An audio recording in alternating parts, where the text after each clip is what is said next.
Ito mga loads, may hawak lang tayo ditong itlog. Yan, kunwari magmamagic tayo. Yan, and then inikot natin yung kamay natin. Yan. Then dito naman tayo sa pangalawa. Yan, nilagay na natin yung itlog dyan. And then inikot din natin yung kamay natin dyan.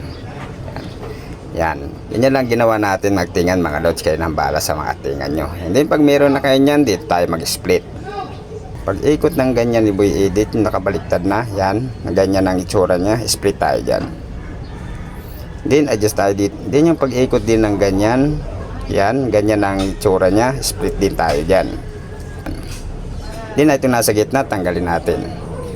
Then pagod sa mga loads, play natin. Okay lang mga loads, kung makakatulong, baka pwede yung paka-like and share. Thank you.